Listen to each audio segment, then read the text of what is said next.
Assalamualaikum warahmatullahi wabarakatuh. Waalaikumsalam warahmatullahi wabarakatuh.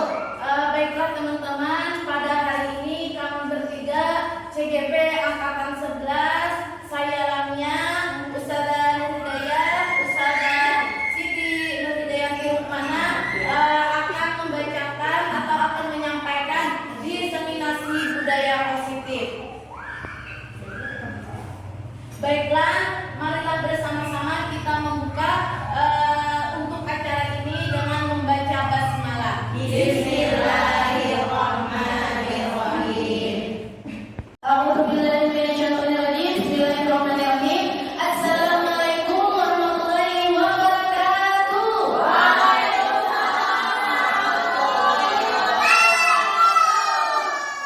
Masya Allah, alhamdulillah. Baiklah, kita mau tepuk semangat dulu. Tepuk semangat. Semangat. Masya Allah, alhamdulillah. Sebelum kita kepada penyampaian materi, saya akan membacakan pantun dulu. Buah durian enak dimakan, sebelumnya dibelah dua. Sebelum materi kita mulakan, mari kita baca basmalah dulu. Bismillahirrahmanirrahim. Baiklah teman-teman, siapa tahu siapa beliau ini? Siapa yang tahu? Iya, siapa beliau? Ki Hajar Dewantara. Beliau menyatakan bahwa tujuan pendidikan adalah menuntun segala kodrat yang ada pada anak agar mereka dapat mencapai keselamatan dan kebahagiaan yang setinggi-tingginya, baik sebagai individu atau sebagai anggota masyarakat. Oleh sebab itu, tugas pendidik hanya dapat menuntun tumbuh atau hidupnya kekuatan kodrat yang ada pada anak-anak agar dapat memperbaiki laku hidupnya dan tumbuhnya kekuatan kodrat anak. Nah, apa kaitannya dengan budaya positif, teman-teman? Oke, lanjut slide berikutnya. Untuk mewujudkan tujuan pendidikan, yaitu melahirkan generasi sesuai profil pelajar Pancasila, maka pendidikan memiliki peranan penting dalam mewujudkannya melalui penerapan budaya positif di sekolah. Selanjutnya, budaya positif di sekolah. Budaya positif di sekolah yaitu yang mana nilainya keyakinan dan kebiasaan-kebiasaan di sekolah yang berpihak pada murid agar murid dapat berkembang menjadi pribadi yang kritis, penuh hormat dan bertanggung jawab. Selanjutnya, konsep inti budaya positif. Yang pertama itu disiplin positif dan nilai kebijakan universal. Yang kedua, teori motivasi, hukuman dan penghargaan restitusi. Yang ketiga, keyakinan keras. Yang keempat, kebutuhan dasar manusia dan dunia berkualitas. Yang kelima, posisi kontrol. Yang keenam, segitiga restitusi. Selanjutnya, disiplin positif dan nilai kebijakan universal. Dalam membangun budaya positif, sekolah dapat menyediakan lingkungan yang positif, aman, dan nyaman agar siswa mampu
Oh, lebih kuat lagi menggenggamnya. Selanjutnya, Ustazah Mei akan dipertahankan. Oh, akan dipertahankan terus. Ustazah Hendra.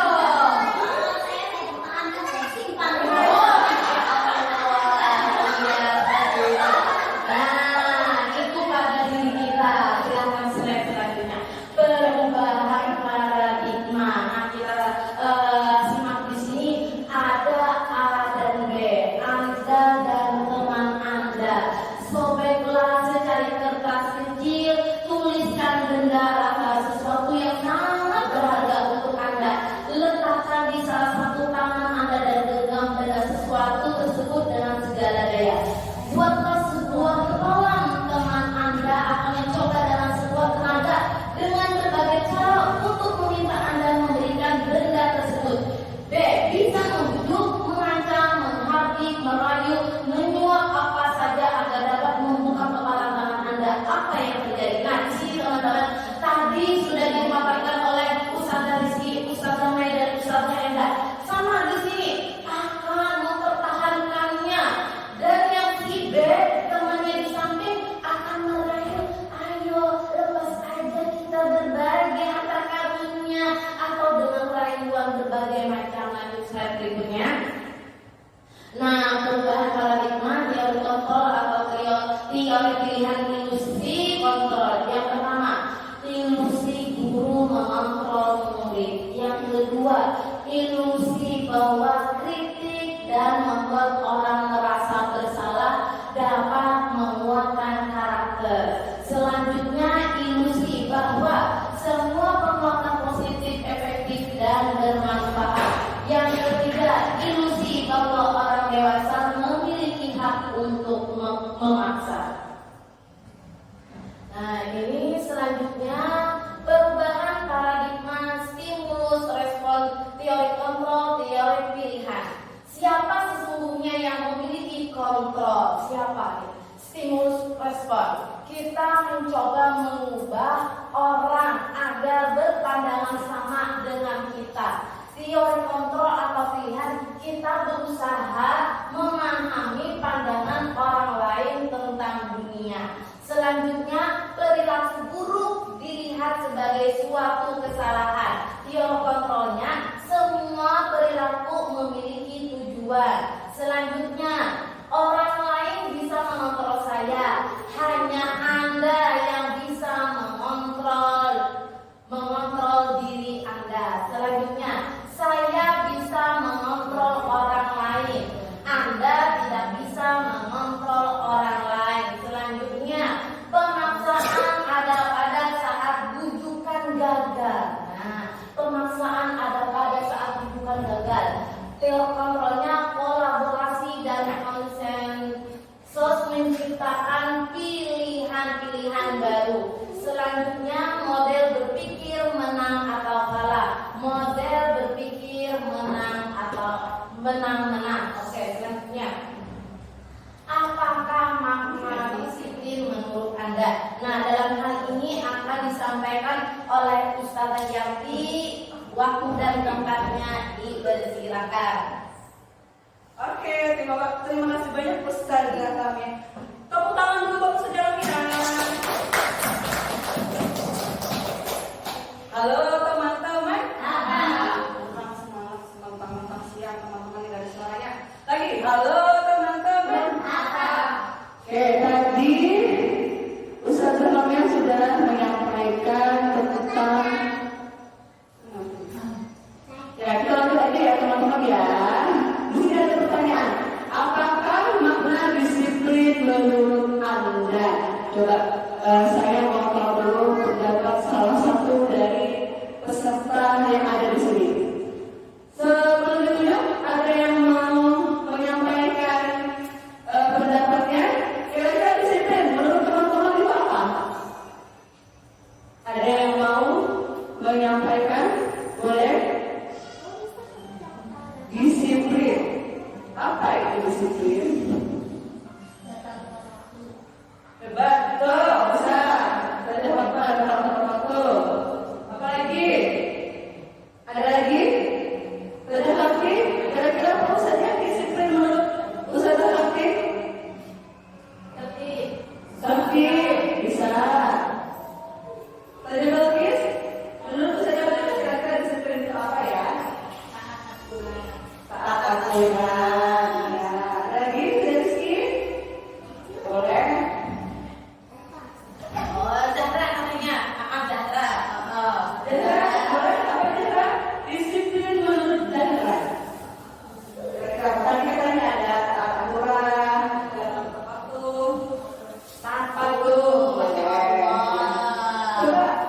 lihat kira-kira disiplin itu apa ya? Oke, disiplin positif berasal dari bahasa Latin yaitu disiplina yang artinya belajar. Makna asal dari kata ini berkonotasi dengan disiplin diri dari murid-murid Socrates dan Plato. Disiplin diri membuat orang menggali potensinya menuju sebuah tujuan apa yang dia hargai.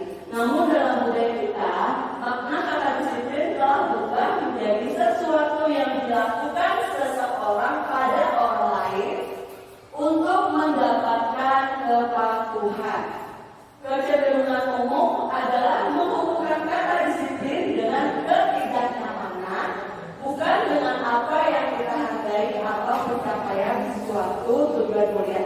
Jadi kadang teman-teman kalau kita menangkap disiplin itu harus anak-anak harus tertib, harus patuh, harus inilah. Makanya disebutkan untuk mendapatkan kepatuhan, tetapi umumnya disiplin itu kadang-kadang itu teman-teman ya, karena biasanya disiplin itu anak-anak lebih banyak kayak mengikuti kehendak kita ya.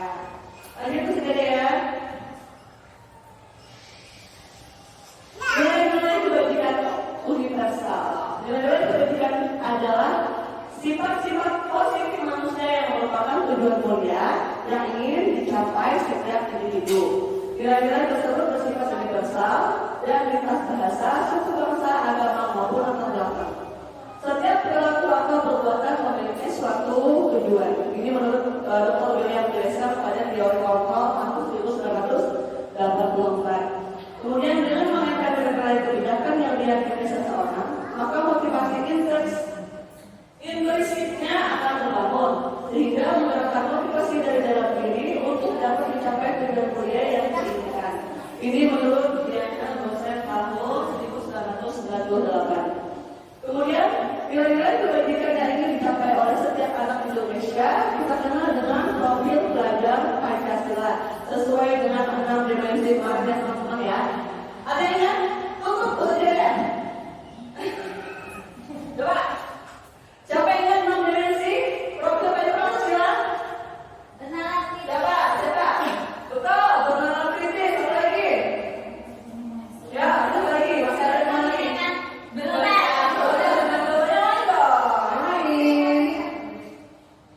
Mandiri. Yang kemarin kita bilang lagunya itu kasihnya.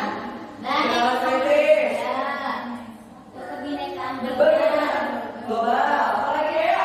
Ada yang mungkin? Iya,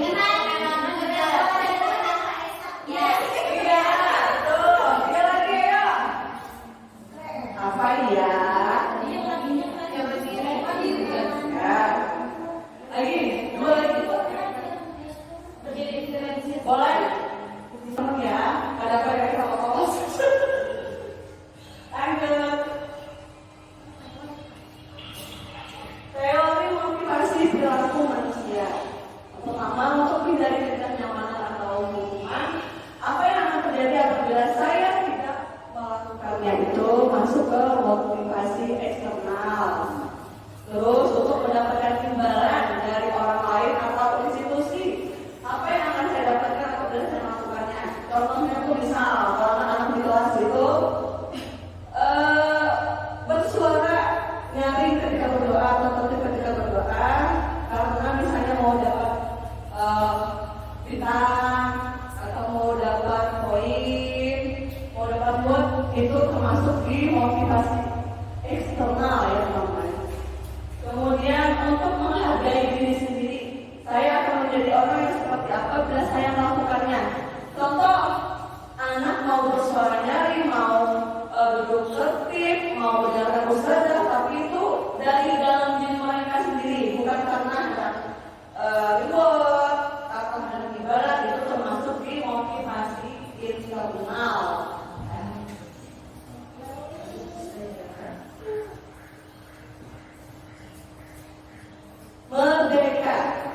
Merdeka menurut Ki Hajar Dewantara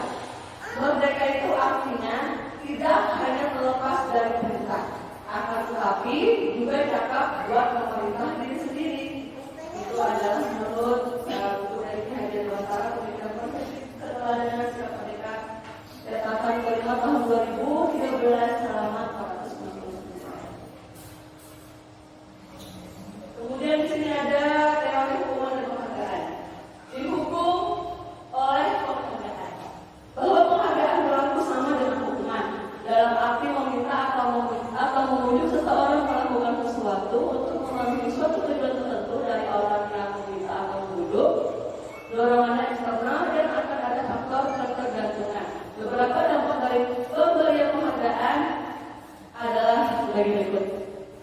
Ini di bawah teman-teman adalah dampak dari kalau kita didukung oleh penghargaan. Ulun semenjak belajar tentang model ini, jadi saya pikir ternyata sekarang sebagai dua anak di kelas itu ternyata ada dampaknya. Dan ini adalah beberapa dampak yang dihasilkan dari kita memberikan hukuman kepada penghargaan kalau tadi. Yang pertama, pengaruh dampak efek dan dampak kerja. Kemudian penghargaan hukum, penghargaan mengurangi kecepatan, penghargaan tidak efektif, penghargaan merusak hubungan. Terus selain itu juga penghargaan bisa menurunkan kualitas, penghargaan mematikan kreativitas, penghargaan juga mengurangi motivasi intrinsik anak dan orang. Kemudian di sini ada bentuk program kebajikan atau apresiasi. Jadi kalau yang tadi itu kan kalau hukum dari penghargaan ya, kalau itu kita memberikan apresiasi. Jadi beda antara memberikan penghargaan dengan apresiasi. Dalam memberikan apresiasi atau pengakuan perlu diingat beberapa hal. Yang pertama, beri pengakuan secara khusus. Kemudian beri pengakuan secara pribadi, beri pengakuan kepada semua murid secara bergantian. Jadi alangkah lebih baiknya memang kalau kita ingin mengapresiasi anak itu semuanya ya harus ada. Semuanya dipuji. Terus beri pengakuan secara konsisten dan fokus pada proses. Jadi ini ada beberapa hal yang perlu kita semua ingat kalau kita mau memberikan apresiasi atau pengakuan kepada anak kita.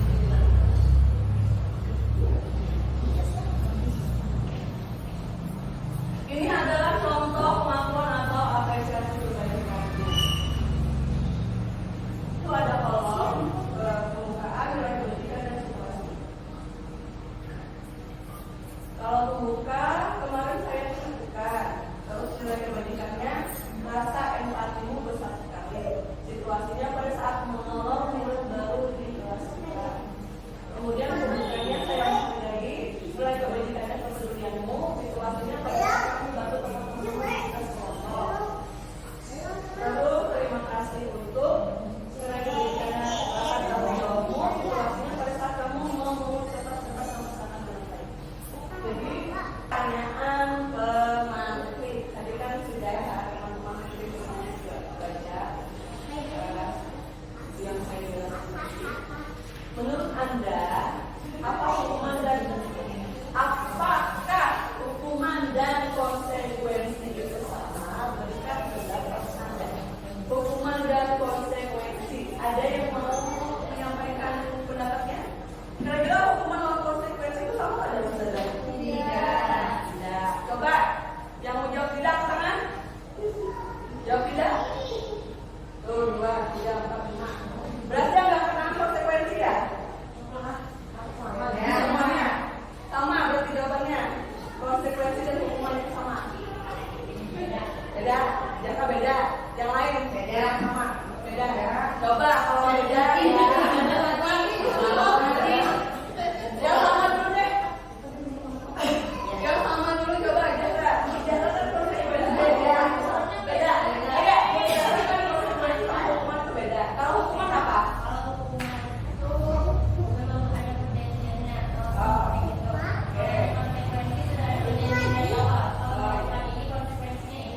Oke, kasih tepuk tangan dulu. Sekarang yang menjawab sama. Tadi yang beda cuma dia ada satu kan? Ada lagi kan? Yang jawab. Oke, tadi kan dia jawab sama, cuma ada satu yang lain jawab beda. Coba dari sekian banyak yang jawab beda, siapa yang mau?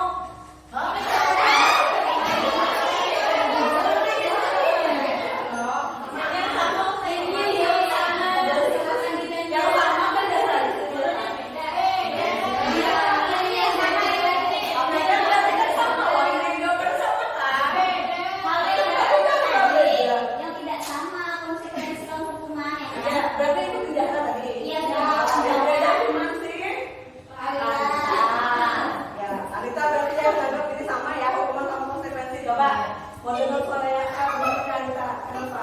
Mau dengar sama-sama memberikan sesuatu Iya. dokumen Dokumen. konsekuensi dokumen. Iya, iya. Oke. Kasih tepuk tangan lagi. Mantap, Mbak. Tadi deh ya, kita lihat. Iya. Dokumen dan konsekuensi itu sama. Nah, bisa dilihat ya teman-teman, hukuman adalah sesuatu yang dijatuhkan kepada pelaku melalui prosedur keadilan. Oke, kalau konsekuensi merupakan akibat langsung dari suatu perbuatan yang dilakukan. Yang disampaikan di tadi sudah tepat. Kalau hukuman itu lebih kayak jelasnya sebelumnya, sama biasanya kayak adanya kita kenyamanan untuk anak. Kadang tuh hukuman kita berikan dampaknya bisa negatif ya teman-teman ya anak ya. Kalau konsekuensi tadi betul kita harus karena itu membuat keyakinan kelas. Jadi dari keyakinan kelas itu kita bisa mengartikan ke konsekuensi kalau misalnya anak di kelas sudah mulai lupa dengan keyakinan kelas kita kembalikan oh nanti kamu begini konsekuensi ini. Ya, kalau perbedaannya itu kalau pada konteksnya hukuman adalah sanksi yang diberikan sedangkan konsekuensi adalah hasil alami dari suatu tindakan. Sekarang di sini kita ada pertanyaan. Nanti teman-teman, ini kan ada kolam kosong ya teman-teman ya. Hukuman atau konsekuensi. Jadi menurut teman-teman, kira-kira di situ itu isinya hukuman atau konsekuensi berdasarkan dari pertanyaan sebelah kiri yang tindakan dulu. Apakah ini perlu kita bagikan kertas ini kan? 100 kali di dalam buku dengan kalimat saya tidak akan mengulangi lagi karena telah bersekolah. Kira-kira menurut teman-teman hukuman atau konsekuensi mencatat 100 kali dengan kata-kata saya tidak akan terlambat lagi karena dia terlambat ke sekolah. Menurut teman-teman itu hukuman atau konsekuensi?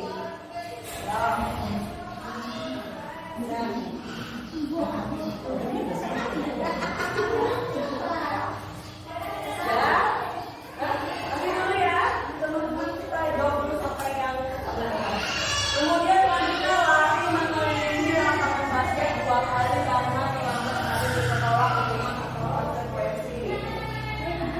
Terus mulai diminta untuk push up 15 kali karena tidak menggunakan masker ke sekolah hukuman atau konsekuensi. Ya, sesuai dengan ini. Boleh kalau teman-teman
mendorong anak menyakiti diri sendiri, konsep diri yang buruk, anak belajar untuk menyembunyikan kesalahan, marah, merasa bersalah, memalukan, merasa terhargai. Itu hukuman. Sekarang konsekuensi, sesuatu harus terjadi, membuat anak merasa tidak nyaman dalam jangka waktu pendek. Anak menghargai disiplin, stimulus tanggapan, mendorong anak agar mudah menyesuaikan diri, konsep diri yang baik, anak belajar untuk memahami peraturan, memahami peraturan, kehilangan hak, dibuat tidak nyaman, diakhirkan untuk bermasalah atau jadi kita sebenarnya boleh saja teman-teman yang mau apa yang bahasa kita tahu, anda mendisiplinkan anak di kelas, tapi bukan dengan hukuman, melainkan dengan konsekuensi. Maka dari itu kenapa kita membuat penyakit kelas? Karena kalau penyakit kelas itu kan kita membuatnya sama dengan anak-anak, dan di situ juga bagian kan sudah apa nih kira-kira konsekuensinya kalau teman-teman melanggar, jadi sudah terjadi sebelumnya, otomatis kalau kita menerapkan konsekuensi ke anak, anak pun tidak merasa sakit hati. Ya kalau yang tiba-tiba mungkin kita langsung ini itu tadi anak-anak bisa ada patuh, bisa sakit hati, mungkin lawan kita.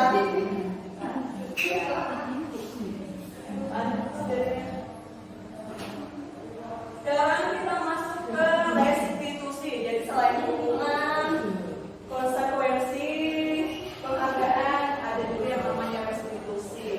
Kira-kira kamu mendengar kah kata-kata restitusi itu? Restitusi. Kayak restitusi. Oke, langsung aja saja ya. Ya, restitusi. Pengertian restitusi adalah proses menciptakan kondisi bagi murid untuk memperbaiki kesalahan mereka, sehingga mereka bisa kembali pada kelompok mereka dengan karakter yang lebih kuat. Restitusi juga merupakan proses kolaboratif yang mengajarkan murid untuk mencari solusi untuk masalah mereka dan membantu murid berpikir tentang orang seperti apa yang mereka ingin menjadi dan bagaimana mereka harus memperbaiki orang lain. Menurut dosen tahun 2004.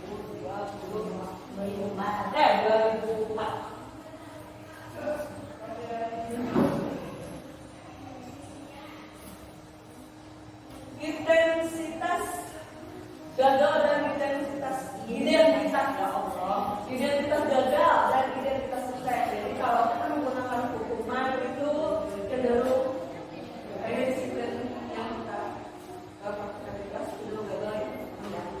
Contohnya sesuatu yang menyakitkan harus terjadi, kemudian tidak nyaman untuk murid atau anak jangka waktu yang panjang. Misalnya hati tadi bisa keingatan sampai dana ke kamu saja.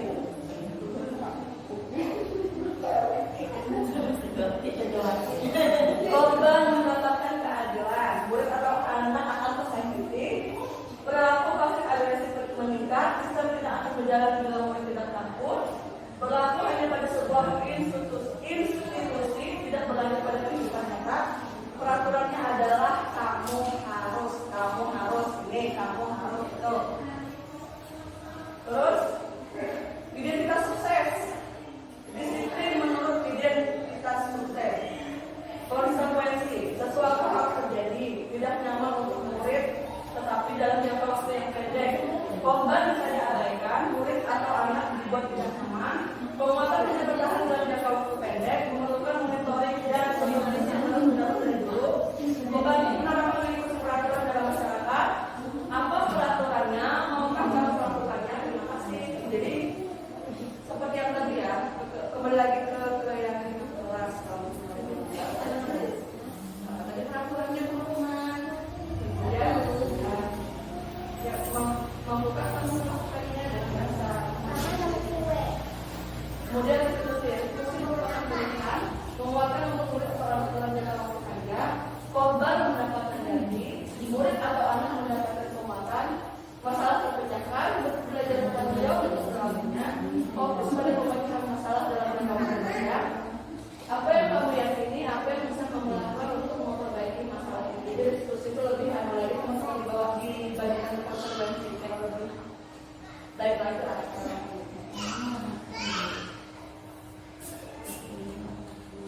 Di sini ada 9 ciri-ciri restitusi. Yang pertama, bukan untuk menebus kesalahan, namun untuk belajar dari kesalahan. Yang kedua, memperbaiki hubungan. Yang ketiga, tawaran bukan paksaan. Yang keempat, restitusi menuntut untuk melihat ke dalam diri. 5. Restitusi mencari kebutuhan dasar yang mendasari tindakan. 6. Restitusi diri adalah cara yang paling baik. 7. Restitusi fokus pada karakter bukan tindakan. 8. Restitusi fokus pada solusi. 9. Restitusi mengembalikan murid yang berbuat salah pada guru. Jadi kalau teman-teman mau melakukan restitusi harus ingat ini.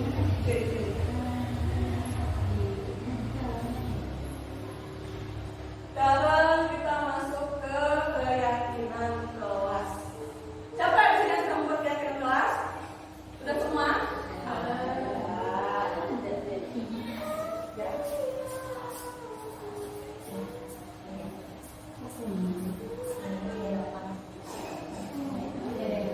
Oke, itu sudah penyampaian dari saya.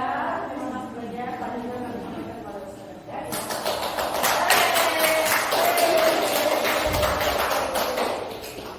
Terima kasih banyak teman-teman. Sebelum kita lanjutkan, kita tepuk semangat dulu. Tepuk semangat.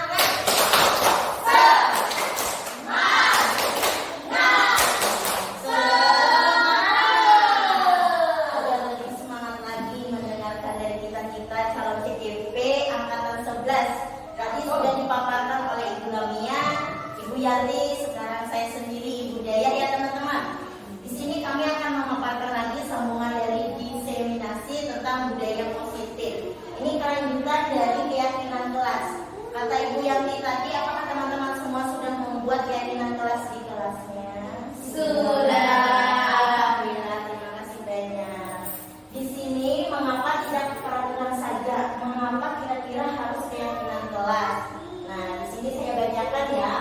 Mengapa kita memiliki peraturan harus menggunakan helm bila mengendarai kendaraan roda 2? Terus mengapa kita memiliki peraturan 3M menggunakan masker, mencuci tangan, dan menjaga jarak 1,5 meter?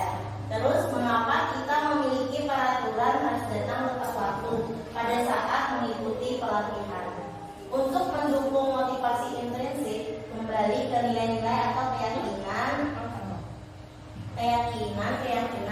lebih menggerakkan seseorang dibandingkan mengikuti serangkaian peraturan-peraturan. Nah, di sini ada sebuah lingkaran teman-teman, yaitu tentang budaya positif, lingkungan positif, keyakinan kelas, serta peraturan kelas. Dulu kita bikin peraturan kelas ya. Sekarang kurikulum merdeka menggunakan keyakinan kelas. Jadi disepakati sama-sama bersama guru dan murid ya. Ya lanjut. Nah, dari kalimat di bawah ini, mana yang merupakan kalimat kesepakatan kelas atau keyakinan kelas? Nah, di situ ada kesepakatan kelas dan sama kesepakatan kelas. Yang pertama adalah tepat waktu, mengucapkan salam, menjaga kebersihan sekolah, berdoa sebelum dan sesudah kegiatan, aktif dalam pembelajaran. Terus kami saling menyayangi, kami murid yang semangat belajar, kami murid yang peduli dengan teman. Nah, dari sini kira-kira yang mana yang termasuk keyakinan kelas ya? Ada beberapa kata-kata di sini. Yang mana kira-kira kelas? Yang merah. Nah, bisa disebutkan Ibu Jahra. Dari situ yang mana keyakinan kelas? Kira-kira Kami saling menyayangi, kami murid ya, kami saling menyayangi. Terus kami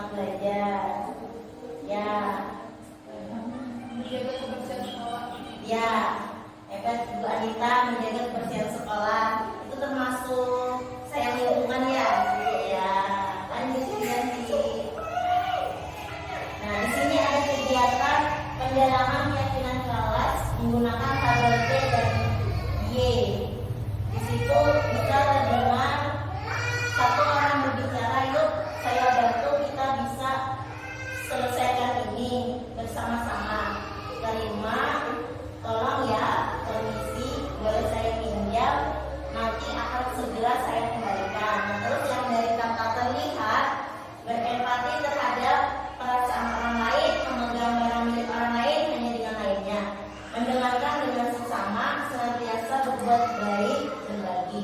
Terus berperilaku tersenyum ramah, memberikan salam hormat, berjabat tangan, meletakkan tangan di dada atau saling, terus memberikan ruang bekerja, postur tubuh yang tenang. Di sana ada tabel format, yaitu tampak seperti dan tidak tampak seperti. Datang tepat waktu itu tampak seperti menyapa teman dengan guru setiap kali, mengembalikan barang teman yang telah dipinjam dengan mengucapkan dan terima kasih.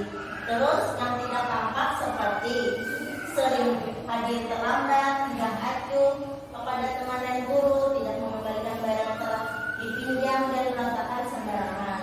Terus untuk kata bekerja tampak seperti tekun bekerja dan menyimak guru, menyerahkan tugas tepat waktu, tidak tampak sepertinya tidak mendengarkan guru dan acuh tak acuh. Terus tugas tidak diberikan.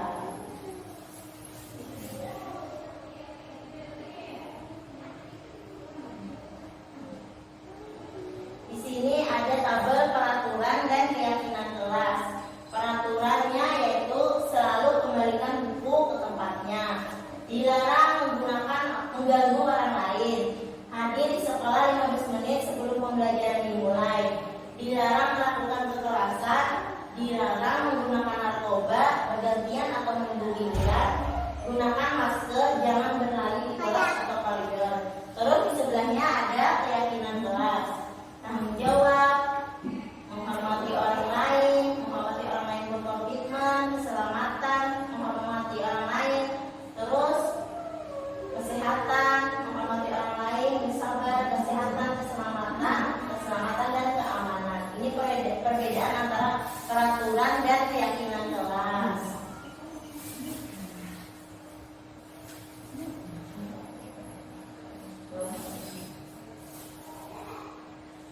Di sini ada kebutuhan dasar manusia dan dunia berkualitas. Kira-kira sebelum melihat ini, teman-teman, kebutuhan dasar manusia itu apa aja ya kira-kira? Ya, selain kasih sayang apa lagi? Perhatian. Terus apa lagi? Makanan. Terus pakaian. Apa lagi? Kira-kira kalau kasih sayang itu seperti apa ya contohnya? Ayo. Kasih sayang itu gimana? Sengaja menutup ini ya. Ya. Tadi kasih sayang, apa lagi? Karena kelihatan dari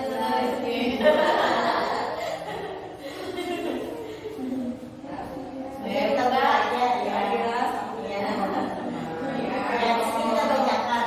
Kebutuhan dasar manusia adalah kebutuhan yang harus dipenuhi oleh setiap individu untuk menjaga kelangsungan hidupnya.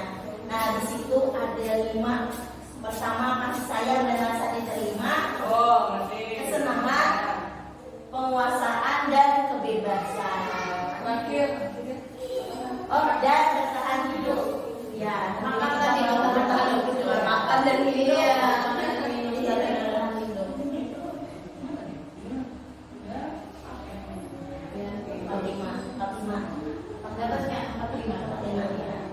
5 posisi kontrol. Nah, guru di sini harus mempunyai 5 posisi kontrol. Kontrol guru dalam pembelajaran guna untuk memposisikan guru sebagai kontrol dalam proses pembelajaran. Menurut Dian Bos, ada 5 posisi kontrol dalam proses pembelajaran, yaitu yang pertama penghukum, yang kedua teman, yang ketiga pembuat rasa bersalah, yang 4 memantau, dan kelima manajer. Kira-kira yang pernah teman-teman diajukan di kelas yang mana ya posisi kontrolnya? Posisi kontrol teman-teman kira-kira. Ya, yang di kelas kira-kira pernah menggunakan yang mana? Pembuka, teman, pembuat merasa bersalah, pemantau, atau manajer kira-kira yang sering kita lakukan di kelas. Penghukum, selain penghukum apa lagi? Nah, selain itu Pembuat rasa membuat rasa bersalah.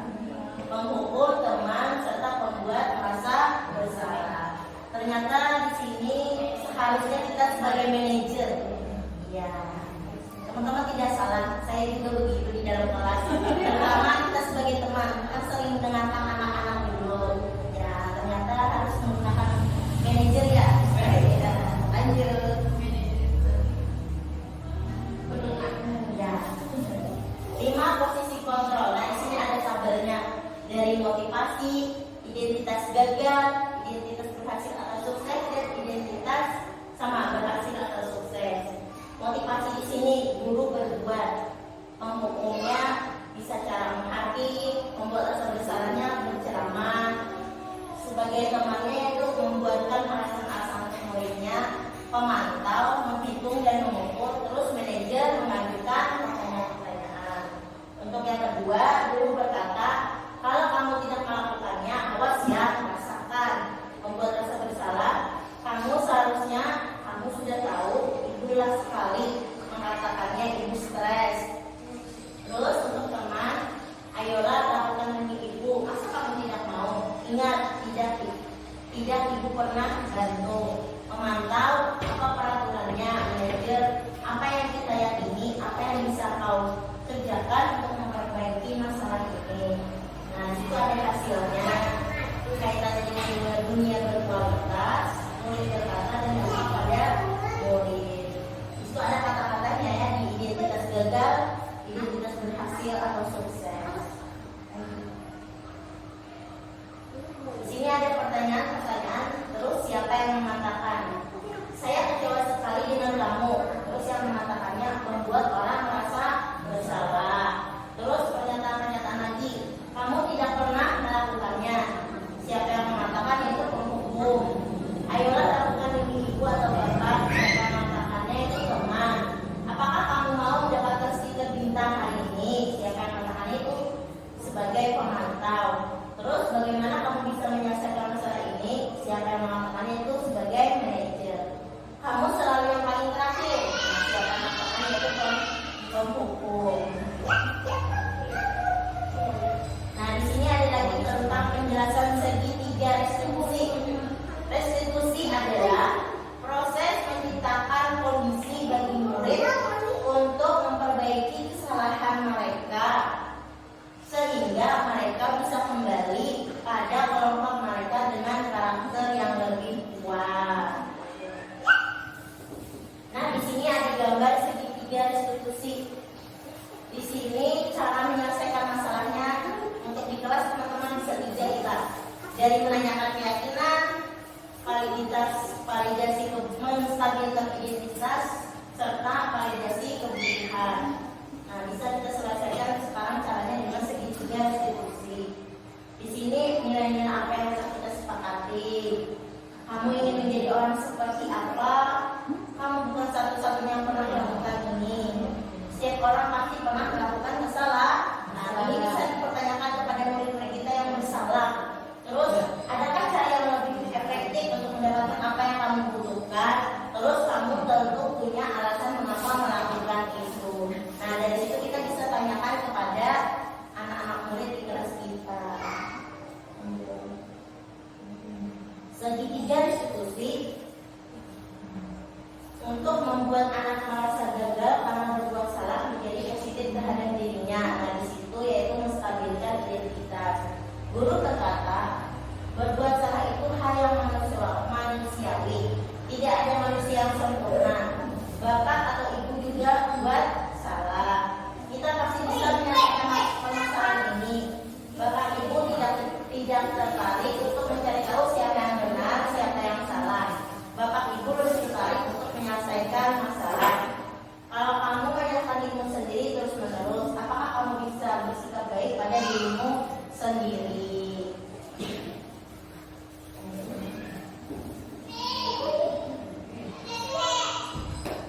Ya, nah di sini lagi ada kata-kata validasi kebutuhan. Membantu murid mengenali basic net atau kebutuhan dasar ingin dipenuhinya ketika melakukan kesalahan itu. Pada dasarnya setiap tindakan manusia tujuannya adalah memenuhi kebutuhan dasar, apakah itu penguasaan,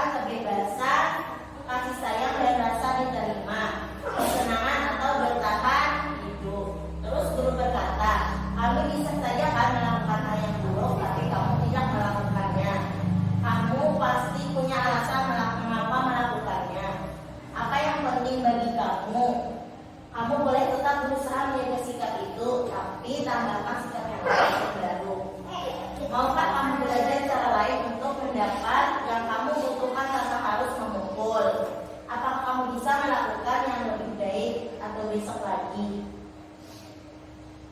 Nah, untuk menanyakan keyakinannya yaitu anak melihat kesalahannya dihubungkan dengan norma sosial dan nilai-nilai yang mendasari manusia berinteraksi dengan orang lain. Di situ ada guru berkata, apakah nilai yang kita percaya di kelas atau sekolah kita?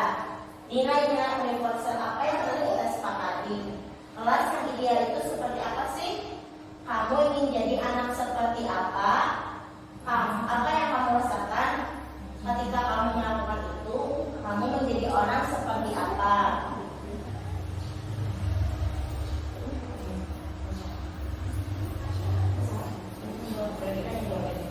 Kira-kira dari pemaparan kami tentang disiplin positif, adakah yang mau ditanyakan?